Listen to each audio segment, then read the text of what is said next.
Is this just fantasy? Sure, why not? This is Somna, Book 2 by Becky Cloonan and Tula Lotay and put out by DSTLRY. I'll admit this is the only DSTLRY book that I'm picking up, and that's based upon the creative team and the, the fact that it's a fantasy story, you could say. They call it a bedtime story, or I think at one point she pitched it as a erotic folk horror story. All of these apply. So we covered the last one, and by we I mean I don't know why I'm saying we, and I really enjoyed it, and I really love the balance between the two artists. And so we have more of that here. So if you enjoy both of their art, like I do, I'd say this is an easy thing to pick up. And yeah, the subject is really interesting. And as with the last one, it's gonna be some nudity and some, sex and stuff. So that's just how this works, folks. So let's just get into it. I also start off here with a Matthew Hopkins quote from Matthew Witchfinder, The Discovery of Witches. Matthew Hopkins was the subject of the film Witchfinder General with Vincent Price, and it's a great film, and it's also really dark and disturbing, like this book. So we're going to get deeper into these characters here. And yeah, there's this interesting theme with like water and of course sleep and these reveries that she's in. It seems like I think what they're trying to do is they're trying to ride the line between, are these just dreams / hallucinations brought upon by just the world they live in, the circumstances that they have, or are these real visitations by some sort of demonic entity? And just look at this art. It's just gorgeous. And I just love these kind of painted edges here. Kind of like a heavy watercolor. I'm assuming, or maybe I'm wrong, I feel like at least some part of Tula Lotay's process is digital. I'm going to guess color digitally. Most of the time that's the case these days. I think some of the artwork, or most of it is still on paper. I know that Becky Cloonan's is. Here we get a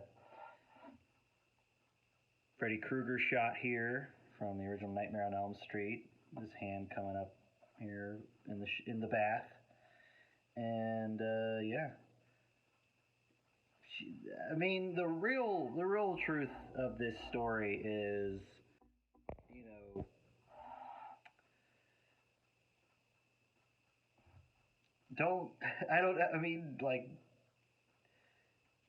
she's just desperate for some sex, and her husband is just a big wet noodle, and it's got to be frustrating.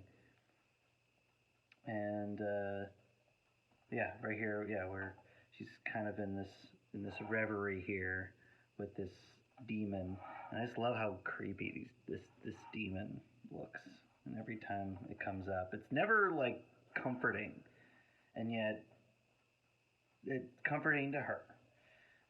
It's never visually comforting, I'll say. And then here we could transition into Becky Cloonan's work, which is absolutely traditional, except for the coloring, of course. And I'm always just in awe and in love with her ink work. Just love this. Look at this tree. I know we're talking about an erotic story about demons and fucking and stuff like that, but did you look at the tree though? Did you look at the bricks on this little mausoleum, this little chapel? All right, do you see these deep shadows on these headstones, or the flip from a shadowed plant to a relief or negative space plant right here. Come on, this is top tier stuff. And I love the also just color work here. The icy eyes right here. She's got real eerie eyes. It's like what's her name? Adriana Daddario or something like that. She's got real creepy eyes. I mean, pretty to some, but like just really intensely blue. Just look at this crumbling rocks.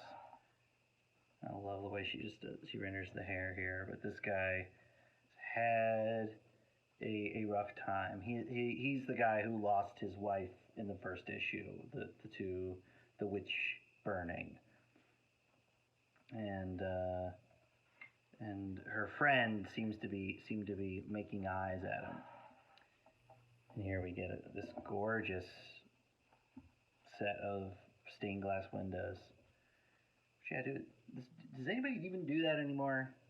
I'm talking like real proper stained glass windows. I'm sure there's a few artisans out there who do it, but man, that's a lost art. It's really, makes me want to see these in like a real version. Anyway, and she's also always choosing these great splash pages like this.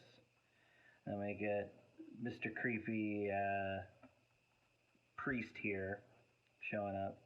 And I love, showing the demon here. This is who you're being romanced by, lady. Anyway, this Father Goodman is anything but. He's a creepy motherfucker. And honestly, most people in this time are motherfuckers. Just the worst. And this is her friend. I'm going to say it's Maja. I'm going to say it's Maya, maybe?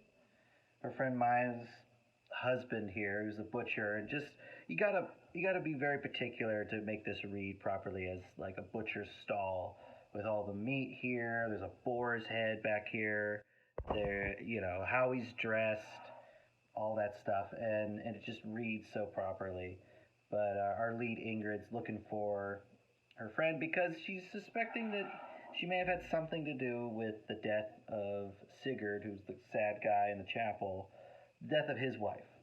And possibly she's involved with him, but we haven't seen for sure yet.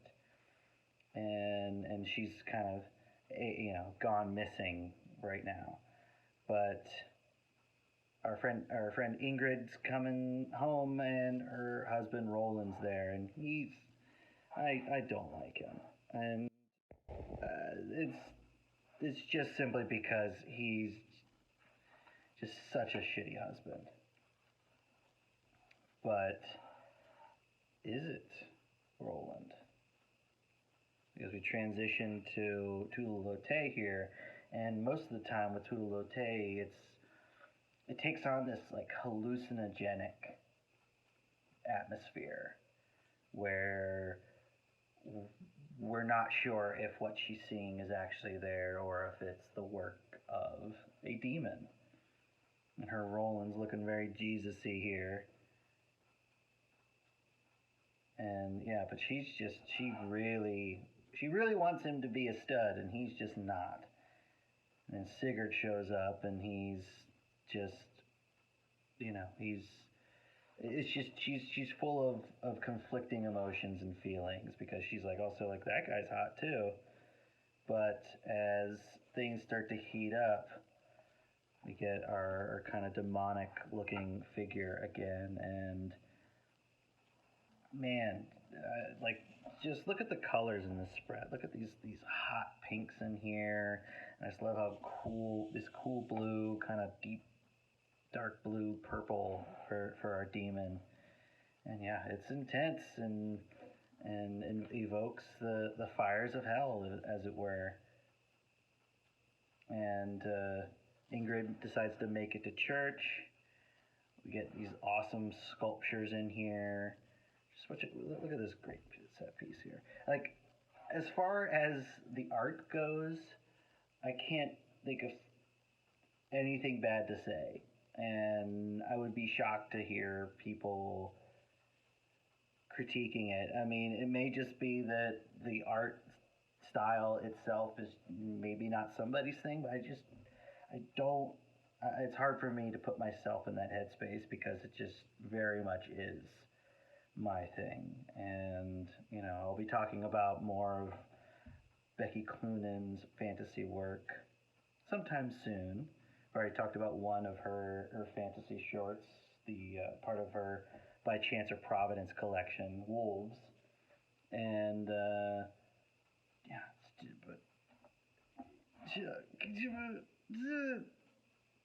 it's so good because this reads like stone.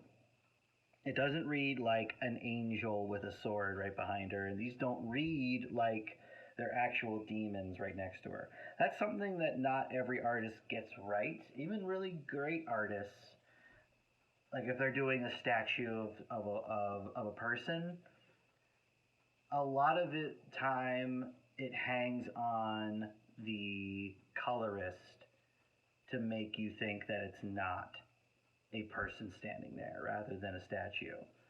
And I'm not trying to really disparage any artists for that, because a lot of times it's just like, oh, well, really amazing statues exist that look very lifelike, except that they are not, they're made of stone or made of bronze or whatever.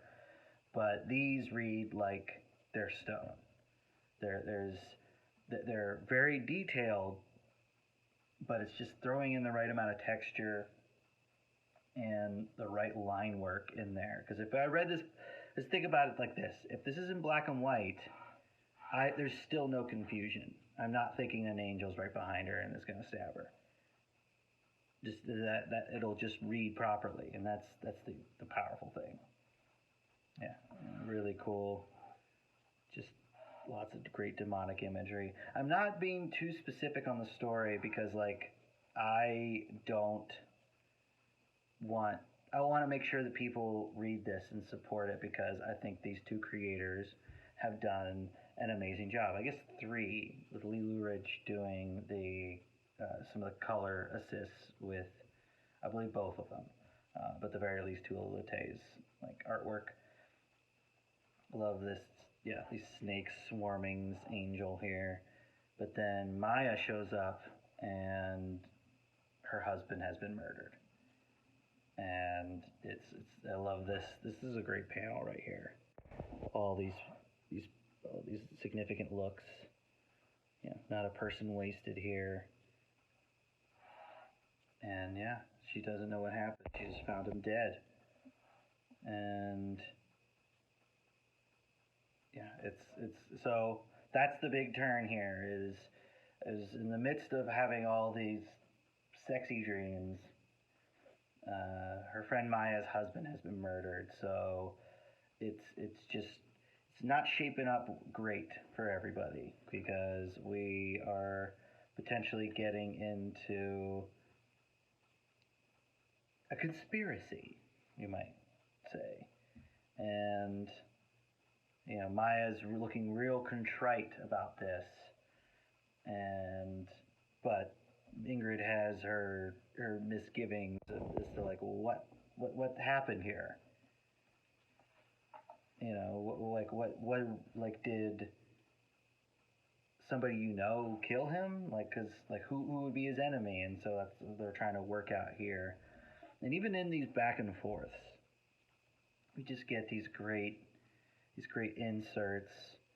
There's great acting between the two characters. There's a great performance being put on display by the artist. But I'm also will get absorbed by the interior here, because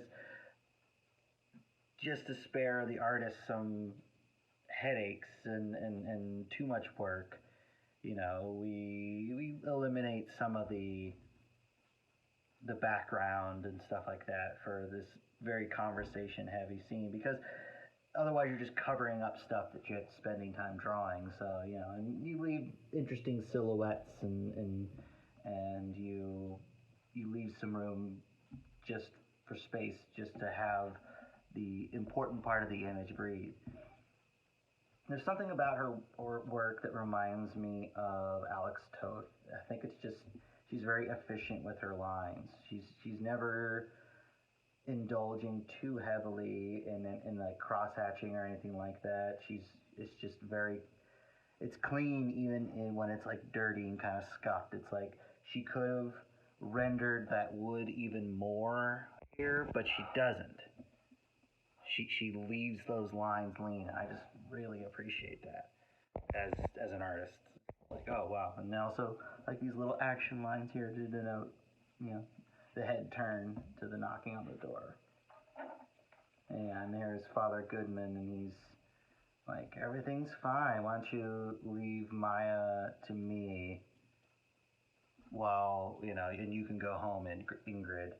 And I would never leave a friend with this guy, no matter who the friend is. That guy's just up to no good, and he's just a fucking creep. But it leads to this cool panel. Look at this. I mean, she just gets it right. She just gets the feeling, the time period right. This it is not that like people at this time were incapable of having straight lines in their buildings or in the things that they create. It's just things are built practically and they're meant to last and they're built by hand, and as straight as some of those things are, there's a waver to it, and it's that little waver to these like beams and such that make it feel authentic. Because I know that there's plenty of artists out there that just using their straight edges to keep those lines perfectly straight when they're making these medieval buildings, say, and it just looks awkward to me. It looks artificial. It looks modern, or anachronistic. It's so weird to think of a straight line as anachronistic, but it kind of is in this case. And that's one of the reasons why I love it. And this stuff, and it's clearly observed. She's looking at reference, but it's not so slavishly loyal to reference that like you could point out like, oh, she's using this photo and she's just lightboxing it. Like, this feels like she's constructing it, but with knowledge. And also there's a kitty cat. I love throwing stuff like that in there. She's having a time, isn't she? And then here comes Sigurd, and he's demanding that he wants to speak to Maya, and she needs to orchestrate a meeting. And he's acting real weird and aggressive, and it seems like he might have had something to do with Maya's husband's death. And so what's interesting here is this next section here, whose hand was at the latch, is it starts with the funeral of the husband, but we're getting Tula Lotay's art. So this is daytime, and it seems like it's reality, but yet it still isn't. And it seems like these kind of hallucinations or these reveries that she gets into can kind of strike at any time, or perhaps maybe this is nighttime, because we get this eerily intense scene where she is essentially getting buried alive. And also, I love this kind of watercolor painted backdrop across these panels here. Just, it fits with the artwork, and this guy can't not be fucking creepy. Even when it's like sort of sexy, it's still creepy. But here we realize that she's just like having this bizarre vision at this kind of perhaps early morning or late evening burial. Yeah, Father Goodman's just looking like a shithead, and he's just giving off all the creepy vibes of somebody who is going to cause trouble for the people that we like in the story. And as far as the people we like in the story, I like Ingrid, and I feel sorry for her just because of the world that she lives in. And it's kind of like giving me sympathy that I already had, but just more sympathy for all of the people who lived back then and were subject to the world as it was, and you know, witch hunts and such. Which the modern use of the term witch hunt is usually conflated with the fact that, like, I guess people are like, the idea is that you are looking for something that isn't there, which is why it's called a witch hunt. Back here, they thought they found them. So let's keep that in mind, that there were people who were victimized by witch hunts that were not witches, in fact. Yeah, that's the whole idea. But yeah, look at this green. Look at this green. She comes into this kind of cottage in the woods. Sigurd's waiting here. Everybody's looking like shit. And he's afraid because he's afraid of Maya. And because he's in love with her, but like he is sacrificed everything to be with her. Yeah, he lost his wife because of her, and her husband is dead now, and it's all, as he says, because of Maya. And Ingrid just doesn't believe it. Doesn't believe that her friend's capable of this. And here her lantern falls and hits the ground, and that firelight gets a little more golden as we travel across these panels. I love this transition too, from Becky Cloonan to Tula Lotay. And yeah, that demon is showing its presence with the two of them, and then starts thundering and raining, and she has to make her way home. And we're going to get to kind of like a pivotal moment, and it's a moment where she's so in her desperation, she's kind of at her most afraid of this demonic force that seems to be pursuing her. She's going to essentially try to use magic to protect herself from it.